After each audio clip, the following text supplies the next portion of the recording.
Ahojte, pozdravujem vás z lesa a dnes by som vám rád ukázal jednu vzácnu hubu, respektíve hríb. Jeho názov je hríb zavalitý a tento hríb je známy iba z niekoľkých lokalít na Slovensku a jednou z týchto lokalitiek sú Javorníky, kde som ich našiel už viackrát. Po minulé roky tu bolo viac plodníc a boli krajšie, ale keďže je tento rok sucho, tak som vďačný aj za tie plodničky, ktoré tu vôbec vyrástli.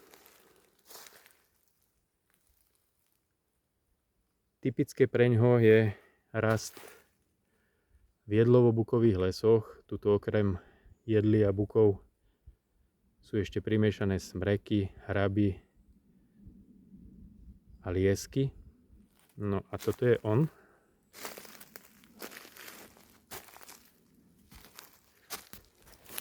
Ten hríb nie je na vzhľad nejaký pekný, až by som povedal, že je škaredý. A tie tóny na tom klobúku sú od hnedej, olivovo-zelenej. Vidím tam aj nejaké fialovkasté odtiene.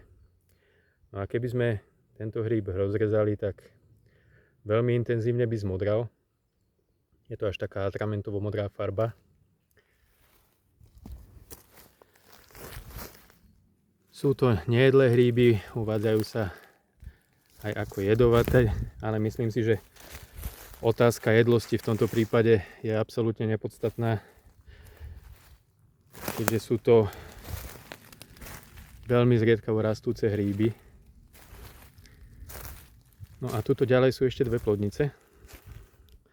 Schovávajú sa za týmto veľkým smrekom.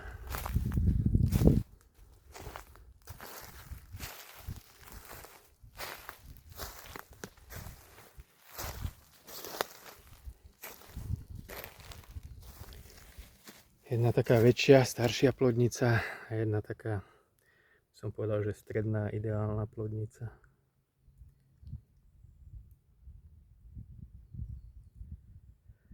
Takže som rád, že sme sa dnes odhodlali ísť skontrolovať toto miesto, lebo moc tu nepršalo, ale vyzerá, že ani to suché počasie neprekážalo tomu, aby nakoniec tieto hríby vyrástli. Sú naozaj zaujímavé, krásne sfarbené.